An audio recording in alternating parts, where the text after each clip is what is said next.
I just got back from Atlanta. It was 107 degrees Fahrenheit. Hot as well. The worst thing is everyone comes up to me and they go, well, you must be used to this being from Africa. And no, I'm not. I'm from Africa, but that shit is hot. That was just, no. I was scared to go jogging because I thought if I ran out in the streets and fainted, wouldn't the local news love that?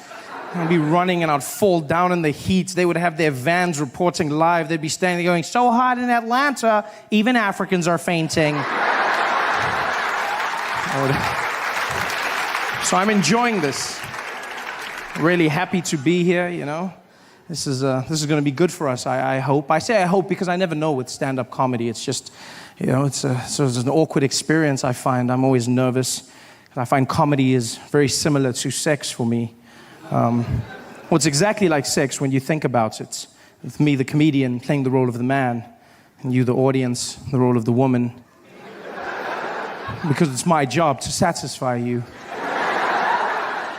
And you just have to sit there.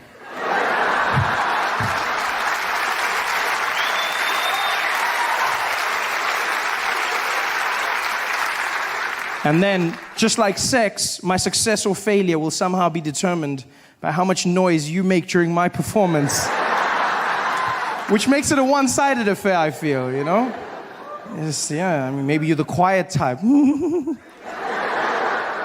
I hope we have magic tonight. I hope we create something wonderful. I mean, for many of us, it's our first time together, and that means it might be awkward. I understand this. And if that's the case, I want you to know that I'll look into your eyes, I'll see that I'm freaking you out, and I'll stop. I'll stop, and I'll flip you back over, and we'll go back to the simple stuff. Okay?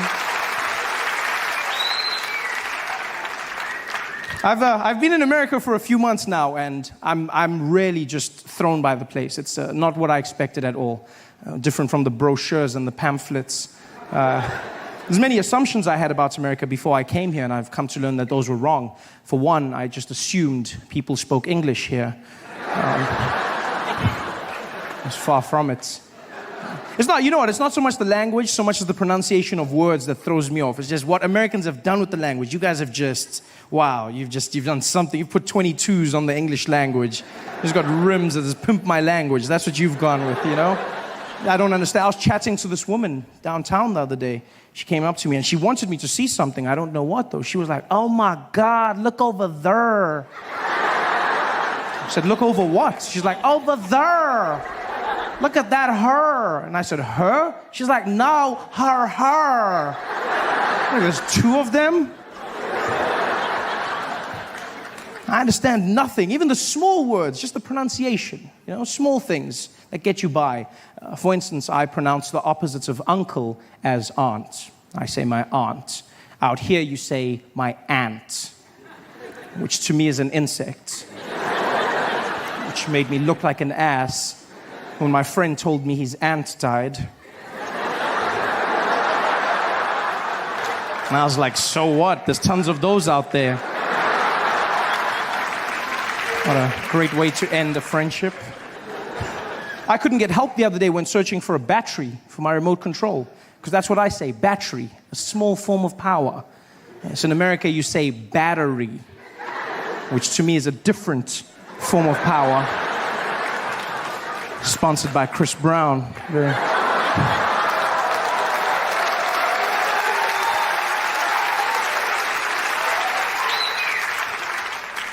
And you know what, I understand. We live on different sides of the globe, so it's fine. The language will evolve. This is something I've come to understand. But I hope I change one thing in your hearts forever. Just one thing. And that is that animal in the wild that looks like a horse. It has black and white stripes. Yeah, do me a favor. From now on, please, it's not zebra, okay? It's zebra. Yeah? Just like it's not Debra, it's Deborah. Same structure of word. Plus, you cannot name them because you do not have them. Zebra. This is madness. Everything out here is different. Do you know how hard it is to learn when you come out here? You have to change everything. There's the measurement system, which is just, I mean, America, you guys have your own thing, the Imperial system, you know? On my side of the world, we use the metric system, and by my side, I mean the rest of the world, you know? We have the metric system, which is, amongst other things, very efficient. It's a very simple process. You know, everything goes into each other. And out here you have Imperial, which is fine. I mean, I won't judge you. If you want to be imaginary, that's up to you. But I just feel like there's some consistency that's needed. Small things. Like, for instance, when we abbreviate our small measurement, milligrams, we use mg. Milligrams. Mg. Milligrams. And you guys have ounces. Ounces, which you then abbreviate OZ. There's no Z in the word ounces. I don't know. That's pale in comparison to what you've done with pounds. That, for me, please explain to me how the abbreviation for pounds became LBS. Pounds. I look like the idiot walking into the store going, could I please have the 2 labs bag of sugar? Guy was like, you mean pounds? I said, I don't see the P. No, I don't. He said, well, it means pounds. It's not LBS. A lot of bullshit. That's what it stands for. This is horrible.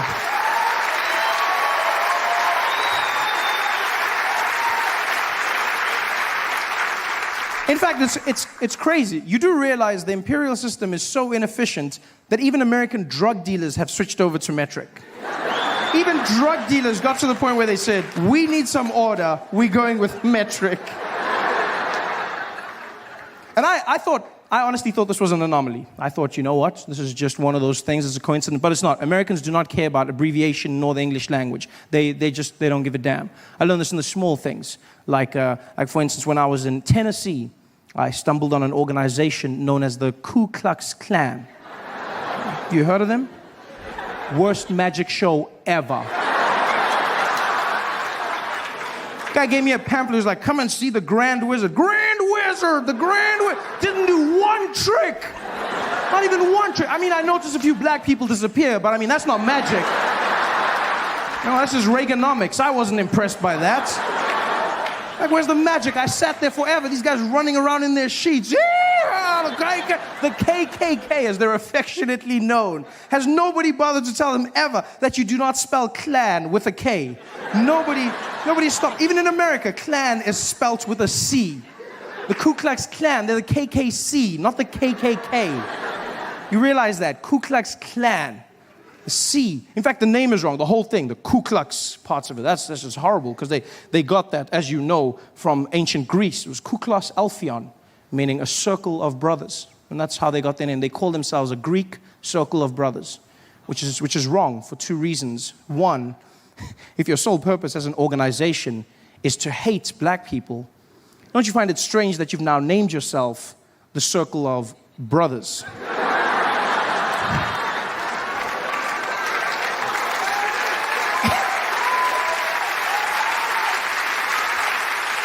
And secondly, do they realize that in ancient Greece, circles of brothers were doing very different things with one another? Very loving, very, yeah. If they were really a Greek circle, the sheets would be a bit higher up, just more of a, yeah, maybe one more hole. They're not a... Hey guys, thanks for watching. Make sure to subscribe to my channel so you can win cool prizes. And by prizes, I mean surprise. There's no prizes. It's a free YouTube video, you greedy. Just click the video, man. Why you want free things on free things? But I've realized Americans have a very strange perception of Africa. I don't blame you guys, though, It's because of the images that you fed on TV, the stuff that you see of us. You just get all these UNICEF ads, Those infomercials, those are horrible. That's all I've seen of home, Because you've got these people and they're really gaunt and they're skinny and they're just like, and they've got the kwashiko and everything and they just look as horrible as possible. They just get there and, they're shooting this. And then Penelope Cruz will start talking as the woman's holding her starving baby in her arms and they'll come in and be like, every year, more than 5 million children are starving in Africa. You can make a difference if you donate $10 a month. You can donate a family's life. And you can change everything. Look at this child. And they show you the kid and, and they go in there. And I understand this is a painful thing, I understand. But I just don't understand the small elements. Why do they include that, Why is it that in every single one of these infomercials, why do they always have to have these people with the fly? What is up with that fly? I don't understand it. What is going on with the fly? There's always the flies. And it's not just the flies in the shot. It's not just the shot. It's not just the flies there, but they've got the flies and they sit in a very specific place. They always sit on their mouth, like always on the top lip. It's always on the top. How do they get the fly? I've tried. It's very difficult to get a fly to sit on your top lip. How do they achieve this goal? I'm sitting there watching this, and they always get it. It's almost like they don't shoot without the fly now. It's like, it's like the flies become the watermark of a starving African. It's like a trained fly. Is this one of your Disney flies? Is it one of those? It's one of those. Come on, boy. Get in there, and stay. Okay, we're ready, and action. Every year, more than 5 million children are starving. You can make a difference if you donate $100. It's just madness. What is it? And it angers me. It really does. I understand. There's people starving. Yes, there are people starving in Africa. I do understand this. There are people starving. But I don't understand why they need to make us look that bad. And yes, I will say it. They do make us look bad. They make the whole of Africa look bad. They make me look bad, and they make me angry. Because I grew up in a black family in Africa. And no matter how poor we were, no matter how hungry we were, no matter what, we could still do this.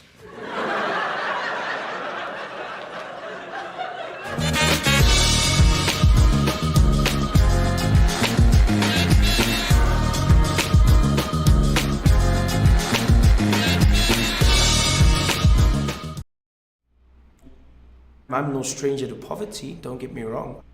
I know how to be poor. So, I mean, if ever this comedy thing doesn't work out, then I've got poverty to fall back on, And I'm pretty sure I'll be cool there.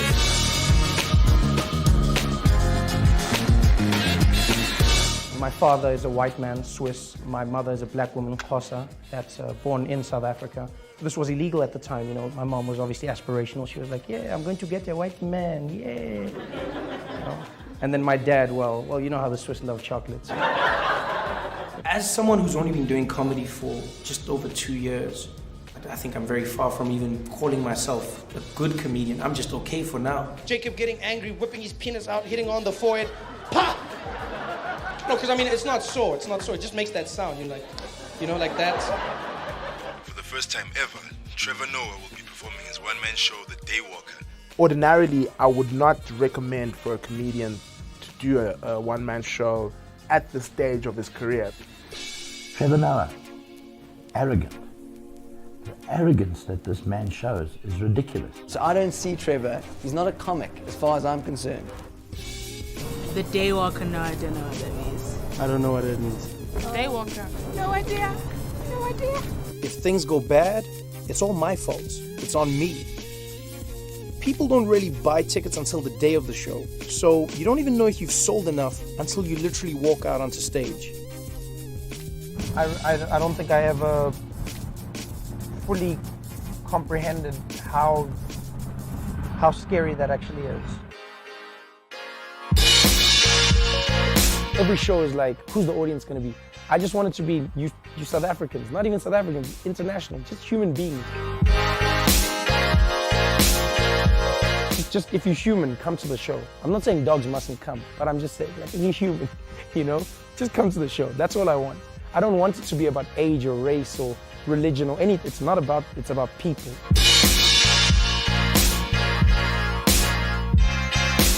This is the place where I want to leave my mark.